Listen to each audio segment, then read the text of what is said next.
Friends, मैं हूँ आराध्या और मैं आपका स्वागत करती हूँ सवाल आपके जवाब परमात्मा के। आज का जो सवाल आया है वह बिहार से है और मुंगेर ज़िले से है कि हम दोनों हस्बैंड वाइफ में बहुत झगड़े होते हैं क्योंकि हम दोनों पढ़े लिखे हैं, बहुत अच्छा हम लोग दोनों है ना, जॉब भी करते हैं। लेकिन क्या है कि छोटी छोटी बातों में हमें तकरार हो जाती है और फिर ऐसा माहौल हो जाता है कि हम 2-3 दिनों तक बात नहीं करते और बहुत टेंशनाइज माहौल हो जाता है एकदम। फिर ऐसा होता है कि मेरा किसी भी बात में मन नहीं लगता, मैं बहुत परेशान हो जाती हूँ। तो मैं आपसे कहना चाहूँगी कि आप इस तरह की जो समस्या है उसका कारण होता है कि आप दोनों एक दूसरे को समझने की कोशिश नहीं करते हो। और जो सबसे बड़ी प्रॉब्लम होती है लड़ाई की, आपको उसको समझना होगा। लड़ाई होने का सबसे बड़ा कारण होता है ईगो। अपने अंदर का जो ईगो होता है ना कि मैं कैसे झुक जाऊँ, अगर आप ऐसा बोल रहे हो नहीं मैं ही सही हूँ, आप सही हो ही नहीं सकते हो। इस तरह का जो ईगो वाली जो प्रॉब्लम होती है उसके कारण ही लड़ाई होती है, क्योंकि आपको लगता है कि आप सही हैं, आपके हस्बैंड को लगता है कि आप सही हैं। तो ऐसी स्थिति में तकरार बढ़ने लगती है। थोड़ा सा अपने इमोशंस में परिवर्तन करिए, क्योंकि अगर इमोशन परिवर्तन होगा तो आपका लड़ाई झगड़ा खत्म होने लगेगा। तो इमोशन को परिवर्तन करने का मतलब है कि अपने स्वभाव में थोड़ा सा परिवर्तन लाएं। लड़ाई होती है क्योंकि आप बोलती हैं, फिर आपके हस्बैंड बोलते हैं, फिर आप बोलते हैं, फिर आपके हस्बैंड बोलते हैं, तो इससे लड़ाई बढ़ती चली जाती है। तो आपको अपने संस्कार बदलने हैं। संस्कार क्या बदलने हैं कि आप जो आपके अंदर ईगो है, ये आप भी पढ़ी लिखी हैं तो आपको भी लगता है कि आप सही हैं और आपके हस्बैंड को भी लगता है वो भी पढ़े लिखे हैं कि वो सही हैं। तो आपको थोड़ा सा अपना संस्कार को परिवर्तन करना है, थोड़ा सा झुक जाना है। जितना ज़्यादा हम ईगो में रहते हैं, हमें एक दूसरे की बात लगती है कि गलत है और हम सही हैं। तो इसको आपको क्या करना है, अपने इस सिचुएशन से खुद को ऊपर करना है।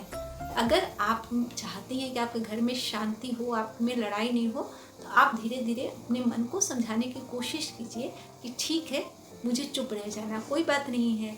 घर में शांति चाहिए तो शांति है बड़ी है या ईगो बड़ा है। अगर आप ऐसा सोचेंगे कि नहीं शांति अगर बड़ी है या ईगो बड़ा है, तो आपको खुद आपका मन जवाब देगा कि घर में शांति होनी ज़रूरी है। क्योंकि अशांति से कितनी प्रॉब्लम होती है, आपको भी प्रॉब्लम होती है, आपके हस्बैंड को भी प्रॉब्लम होती है। जिस तरह से आपका घर में मन नहीं लगता है या फिर आपका ऑफिस में मन नहीं लगता, तो वैसे आपके हस्बैंड का भी मन नहीं लगता होगा। तो दोनों बेचैन रहते हैं। अगर आपके बच्चे हैं, मुझे तो नहीं पता आपको बच्चे हैं कि नहीं, अगर आपके बच्चे होंगे तो उन पर कितना बुरा असर पड़ता होगा, उनके ऊपर कितना ज़्यादा प्रभाव पड़ता होगा। जब आप दोनों लड़ते होंगे तो उनके संस्कार कैसे बनेंगे, आगे चलकर वो क्या बनेंगे, क्योंकि उनके संस्कार भी माँ बाप के संस्कार पर ही निर्भर करता है।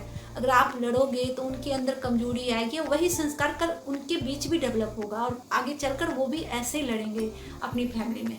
तो थोड़ी सी अगर आप कोशिश करेंगे तो आपके इमोशंस एकदम बदल जाएंगे। आपको ये सोचना है कि आपको अपने घर को सुंदर बनाना है, शांति लानी है। तो अपने मन को समझाएं कि आपको अपनी ईगो का त्याग करना है। कोई बात नहीं है, आपके हस्बैंड अगर बोलते हैं तो उस वक्त शांति से सुन लीजिए, आपको जवाब नहीं देना है। आप ये सोचिए कि ठीक है ये बोल रहे हैं, कोई बात नहीं है, मुझे क्या फ़र्क पड़ता है अगर मैं सुन ही लूँगी। तो अगर इस तरह से अगर आप रिएक्शन देने लगेंगी, और हो जाता है, अगर आप अपने आप को कंट्रोल करने लगी तो धीरे धीरे आपका मन कंट्रोल होने लगेगा। और जब 2 से 4 बार आप जवाब देना बंद कर देंगी तो आपके पति को बोलना छोड़ देंगे। क्योंकि तकरार कब होती है, जब दोनों पक्ष एक दूसरे को बोलते हैं, एक दूसरे से खुद को कम नहीं समझते हैं। तो अपने ईगो को थोड़ा कम कर लीजिए। अब मुझे तो लगता है पूरा ख़त्म ही कर लीजिए, ईगो से कुछ नहीं होता है। अगर जितने ज़्यादा ईगो में हम रहते हैं उतनी ज़्यादा हमें ही प्रॉब्लम होती है, क्योंकि हमारा मन हमें परेशान करता है। और जो एक एक बात आपके हस्बैंड आपको बोलेंगे, दिन भर आप उसी पर मंथन करती रहेंगी। आपकी क्रिएटिविटी कम हो जाएगी, आपकी शक्ति कम हो जाएगी, आपके अंदर रोग प्रतिरोधक क्षमता कम हो जाएगी। और दूसरी बात है कि आपका मन अशांत रहेगा तो आप कोई भी डील ठीक से नहीं कर पाएंगे, ऑफिस में लोगों से व्यवहार अच्छा नहीं कर पाएंगी, अपने बच्चों को अच्छे से देखभाल नहीं कर पाएंगी, अच्छे से खाना नहीं बना पाएंगी, मतलब बहुत सारी प्रॉब्लम्स आपकी आ जाएगी। तो ऐसे में क्या करना है, बस अपने एक छोटे से ईगो को ख़त्म कर लेना है, अपने इमोशन को चेंज करना है। और इसके लिए सुबह सुबह जब भी उठती हैं आप खुद को अफर्मेशन देंगी कि मैं बहुत शांत हूँ और मेरे हस्बैंड जब बोलते हैं मुझे तो मुझे उसका कोई फ़र्क नहीं पड़ता है, क्योंकि मैं जानती हूँ कि वो जो भी बोलते हैं वो गुस्से में आके बोलते हैं, वो मेरा बहुत भला चाहते हैं, मुझे बहुत प्यार करते हैं।